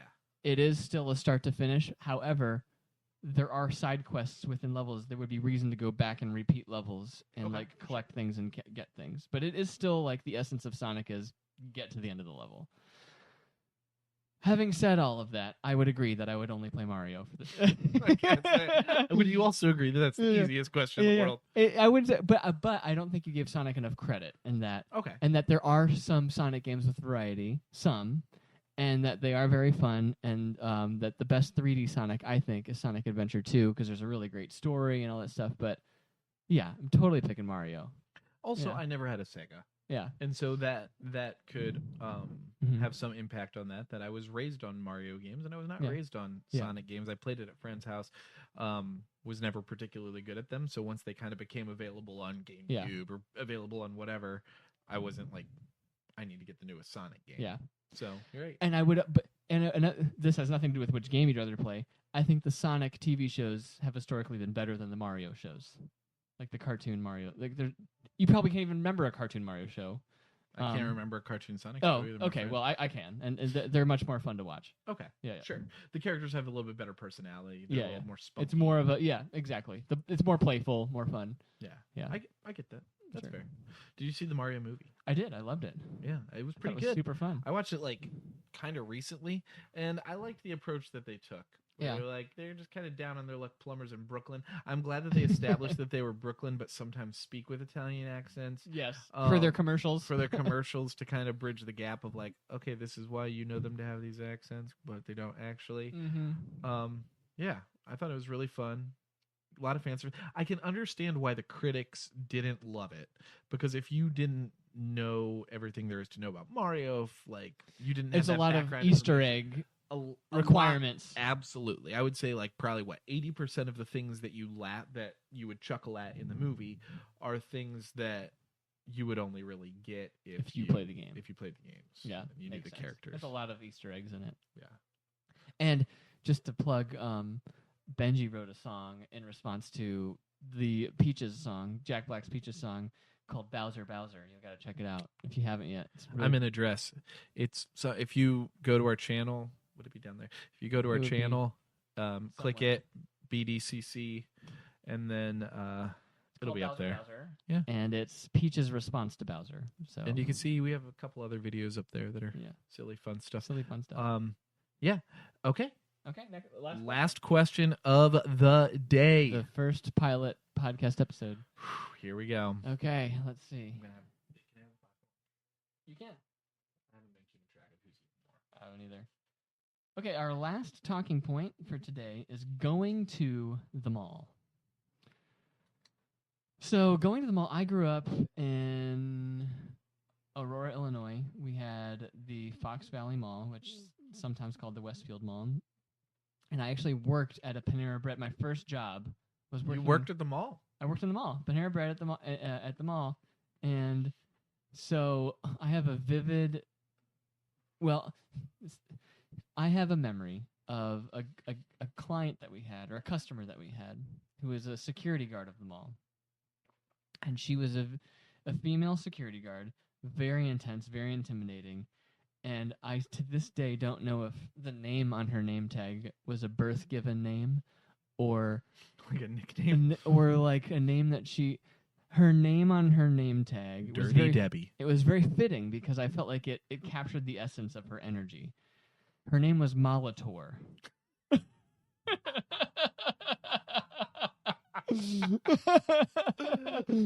I don't know what kind of parent would give their kid the name Molitor. Is she from Krypton or something? Yeah, I don't know. But she definitely looked like an anti-hero villain, but like with like a positive agenda, like vibe to her. Like a Terminator. Yeah. Oh, the Terminators were good, right? Like they were good. Like, They thought they were good. I think. wasn't the Arnold Schwarzenegger like the main one is good? I think so. He's there with intent to save the future. Yes, yeah. She is from the future. Molitor Yes. came back through time to save them all. She was very intimidating, but very nice. And she would always order, just a pastry and a drink and from Panera Bread. And so I have fond memories of them all. Kept the streets of Aurora safe. She If did. it weren't for her, She was Lord knows what would have happened in Aurora. The local vigilante. And so I have positive memories of them all. And like GameStop was a huge store that I loved going to. Oh, like, heck to get yeah. the latest Oh, games. so what are some stores that don't exist anymore or that like GameStop doesn't, right? It's gone now. Or? GameStop's there, but it used to be EB Games? Oh, when I was a yeah, kid? yeah. And then it became Babbage's, and then it became GameStop, I think. Wow.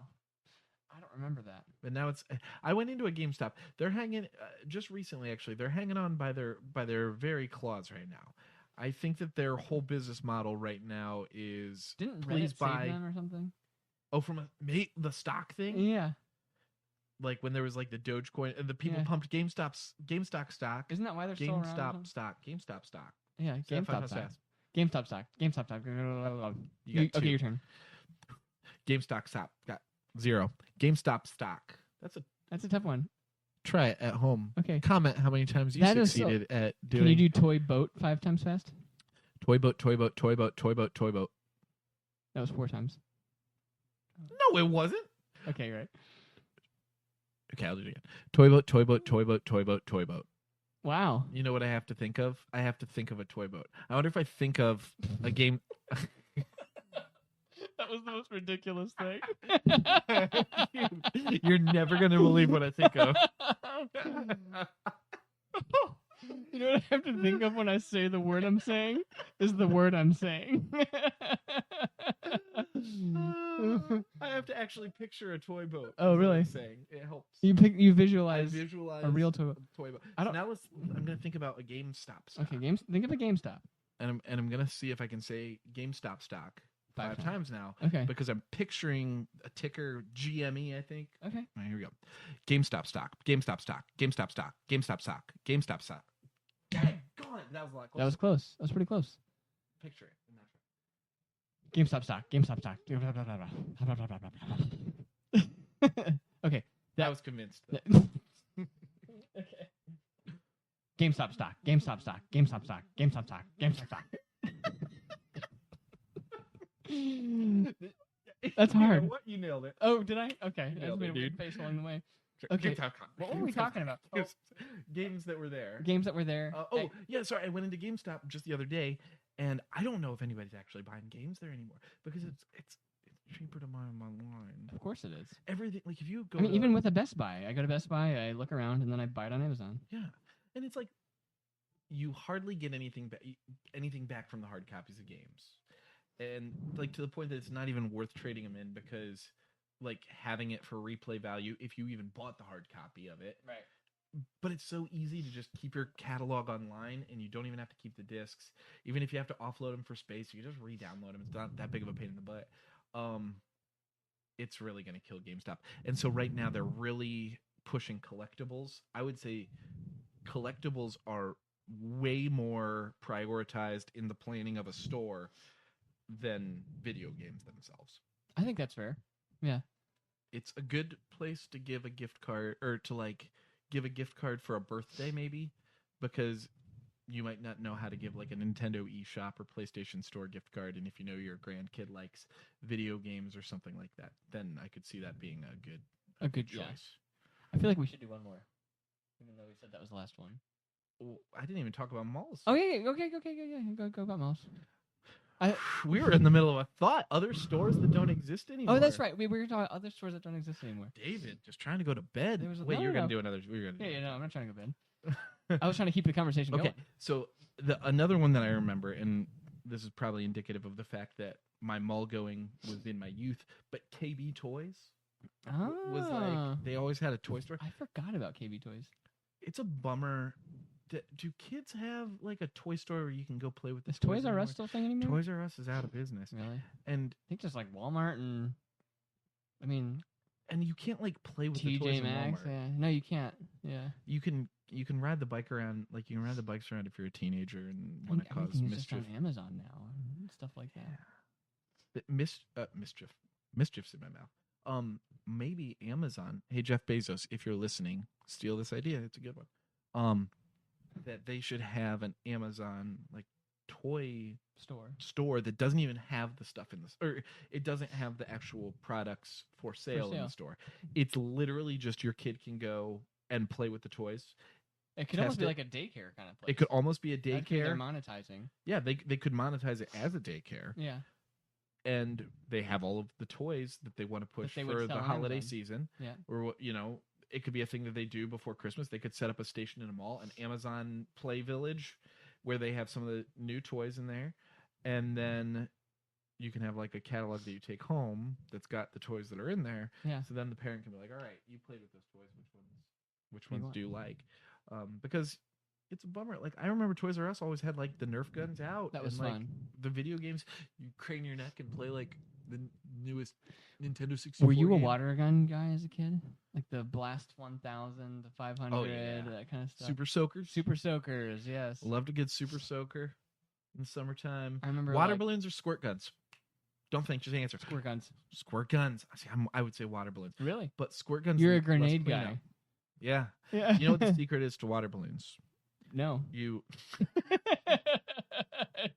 It wouldn't be a secret if I knew. Don't tell anybody. Okay. You take it and you pinch the top and you bite it. And then water spits. Bite like a little hole. Yeah. The water kind of shoots out as it goes, and it always explodes. Bursts when it hits. It impacts. Yeah. It Instead doesn't do of the bounce bouncing. off thing. Ah. Yeah. I feel like the water balloon is a more athletic weapon when it comes to a water battle. Like because you have to aim. You have to aim. It is. It's like there's the satisfaction of throwing, whereas like the Super Soaker is besides pumping, it's just pulling a trigger. What do you do, David? You go like this, and then you pull. And then what happens, David? Yeah. So I think I can see like your point. Like there's more strategy with the water balloon. Sure. Yeah. There's athleticism involved in a good shot. Yeah, for sure. More satisfying. You ever gone paintballing? I have. So, okay. I went paintballing with the CEO of my company when I was like an intern at Hilton Head, and at the very end, we did like this, I forget what it's called, standoff? Is that where you stand back to back and then you pace? Oh, a duel. A duel. We did a duel at the very end, and he annihilated me. At the very end, we turned. I missed every shot. He hit every shot. I had all these welts. He was very good. Did he have his own equipment? Was he? No, we all got equipment there. He was just naturally skilled. He was naturally skilled. You're not quick draw. I was not naturally. No. That's hilarious. You each get like 5 shots off. Yours are making a perfect silhouette around him. Yeah, exactly. Pepper in your stomach. He bullseyed. I missed everything. What about you? Have you been paintballing? Have I been paintballing? Sorry. I've been a couple times. It's fun. I like the ones that are like out in the woods where in Ohio where I grew up, there was a paintball place that had like a fortress in the woods, and there was like a button in front of the fortress that if you hit it, it like it signaled a win or whatever. Yeah. So like one group would have to siege the fortress, and obviously the people in the fortress have windows and stuff that you're shooting through, and if you get hit, you're dead. So if you're on the siege team, it's a lot more difficult to get there. You get shot on the run in, you're dead. Yeah. But it's so cool. It feels like you're like in a medieval battle. Like, storming the castle or something like that. Very intense. And I think that the difference, I brought this up because like water guns, worst case scenario is you get wet on a hot summer day. Right. But not like a bad thing. paintball, You get welts. yeah, that hurts. Yeah. Oh yeah. If you that's why they have like what is it, like a 10-foot rule that you're not supposed to shoot somebody if you're too close. Yeah. But that's half the fun, right? Yeah, right. Yeah. Getting through, sneaking up behind somebody like, oh yeah, So you're mine. I went on a trip called Geo Journey in Bowling Green. It's the reason I graduated a semester before you. That's Greek for Earth Journey. Yes, exactly. So it was a summer trip between senior year of high school, freshman year of college, and it counted as my first semester. A 9-week road trip around the country, stopped in national parks, 24 different states. It was really cool. We were learning about volcanoes, and every class we took went towards like the gen eds. So anyways, on that trip, probably halfway through the trip, we stopped at a Walmart, and a bunch of us got airsoft guns. Oh, okay. And so we would have like these airsoft duels. And there was one day in particular where we sat in these 15-passenger vans. I was in the middle row. There was a kid behind me who just like unexpectedly took the airsoft gun and shot me in the back of the neck, almost point blank. And I was like, ah! And I was like, what the heck's your problem, man? He thought it was funny.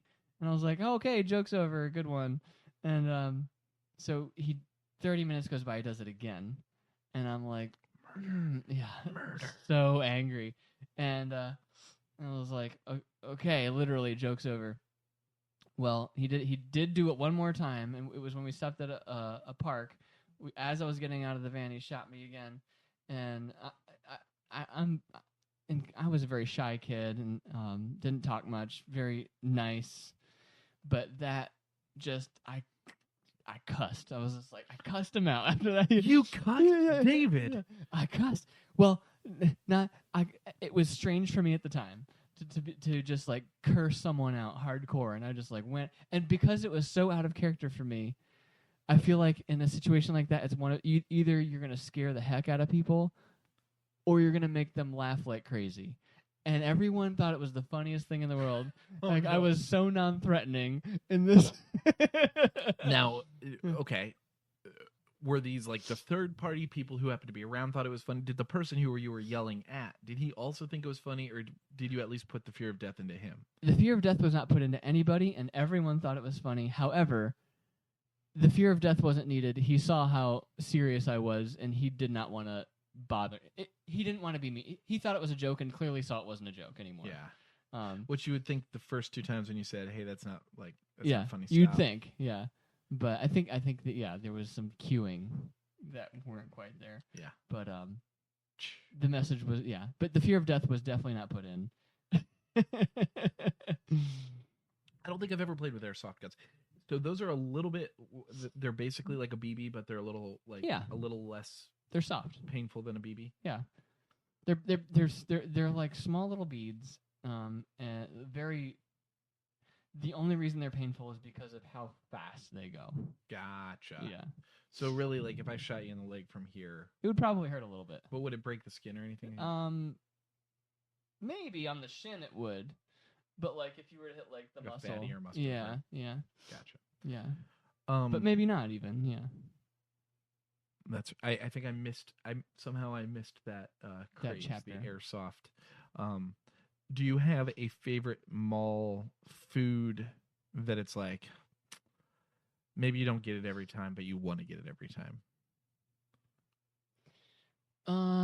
Well, because I worked at Panera, I really associated Panera with the mall. So I'm a huge fan of the bear claw pastry at Panera Bread. I love the almond sweetness. I don't know if you've ever had the bear claw.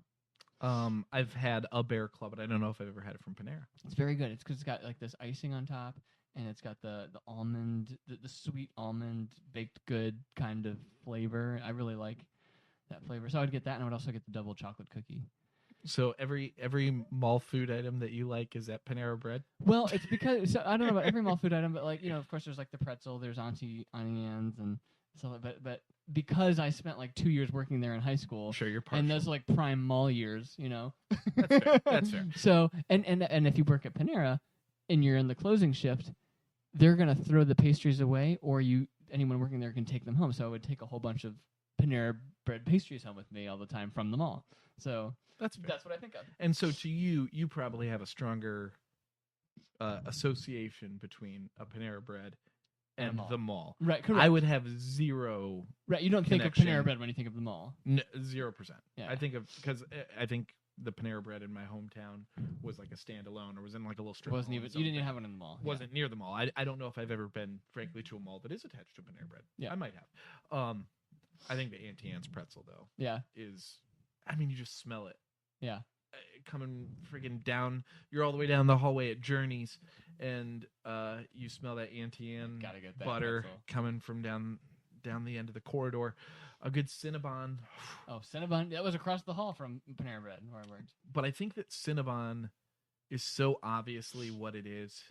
It's like a Big cinnamon roll bun. I know, but I'm not as tempted by it because it's so obviously bad for you. Yeah. At least like a pretzel, you're just like, Mhm. whatever. It's a pretzel. It's just a pretzel. pretzel. It's a pretzel with salt cheese and sauce mustard. and an extra cheese sauce, and it's full of pepperoni and cream cheese. But Yeah. it's just a At the pretzel. end of the day, it's a pretzel. It's a pretzel to go with my orange Julius and my cinnamon. All right, I think that we probably have bored the people that we're listening to about enough. Okay, let's do a lightning round. So A lightning round. a lightning round. So like one more, but it can't be a long, elaborate answer. So wait, the lightning round is just one more. We're not firing through the rest, and we're just That's doing true. one more. Maybe lightning round's not the right word for it. We could fire it. We could do that. Should we do that? Like we ran to the rest of them, but super quickly. Or should we save them? We can save them for a future episode. Is that what you're saying? That's what I would suggest. But you want to do one more? Let's do one more quick one.